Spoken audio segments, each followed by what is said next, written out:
Hello and welcome to PoE Bad Builds. This is False Prelate speaking, and today I'd like to showcase the Chains of Command upgrade that I did to my Animate Guardian. This first clip is actually a clip of my Animate Guardian dying, and as I said in the last video, there's about 100 chaos gear on this, so it was a pretty sad moment. And I'd like to kind of just talk about what happened here at this moment, and talk about like a little bit why this build isn't really that viable. So here I come up to this Elder Gate, and a Kitava's Herald comes out of it, and I think he has Soul Eater, and there's also added lightning on this map. So he like 2-hits my Animate Guardian, and I actually had Empower on him, so that's like 2-hit through like 36,000 health.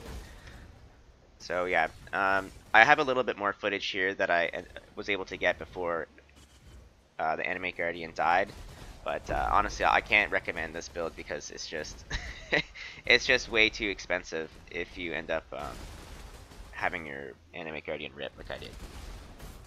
So in this clip, I just kind of wanted to show you how this can look if you're fighting a boss. So I decided to go to the whatever it is, tier 13 Yugal.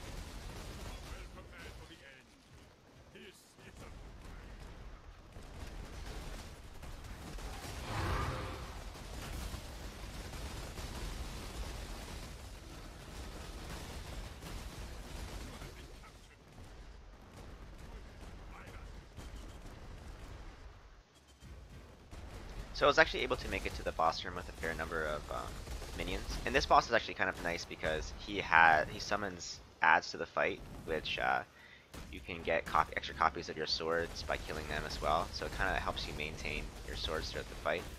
I think bosses with like long phases where you can't attack them will probably be like a big issue for this kind of build.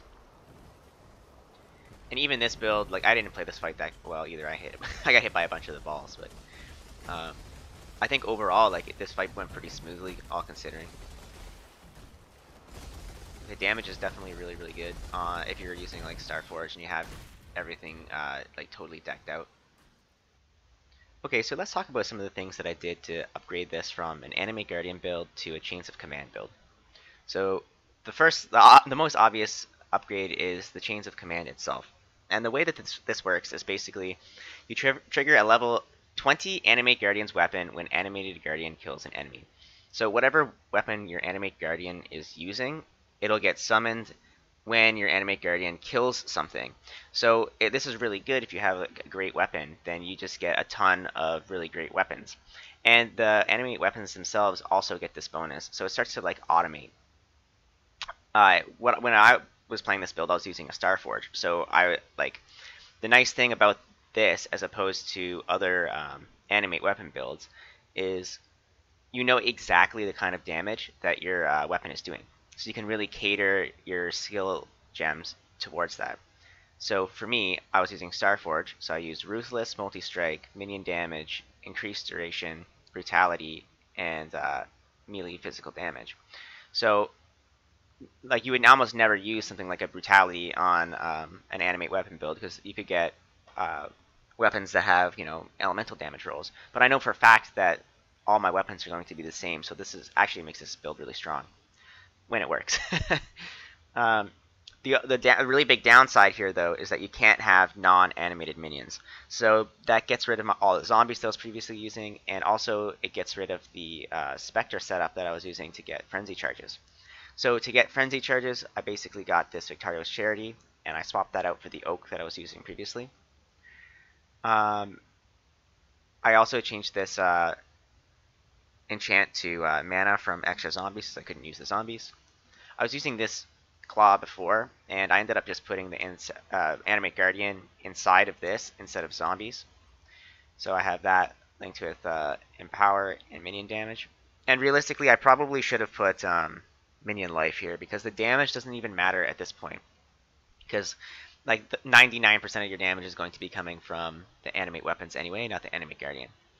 which is kind of sad because I mean, like the whole point of this build was to you like play an Animate Guardian build, and it's not even an Animate Guardian build once you put this on. It's a Animate Weapon build basically.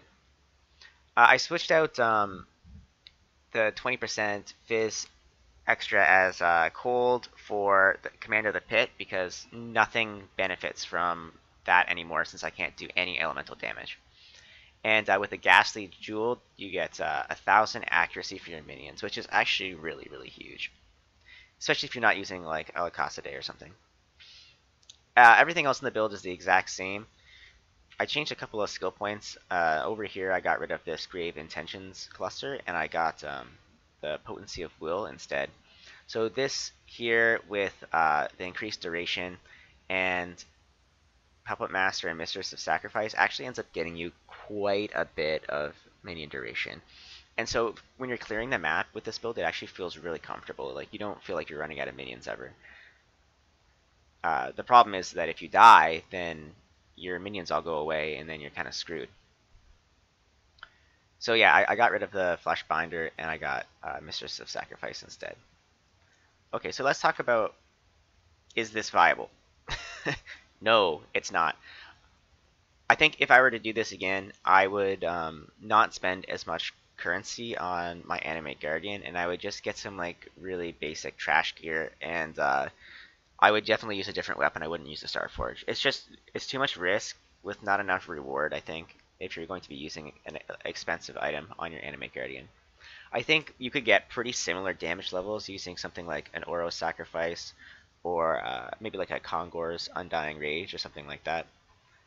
Yeah, so I hope you enjoyed the build video and the update that I did after, and we'll see you again soon.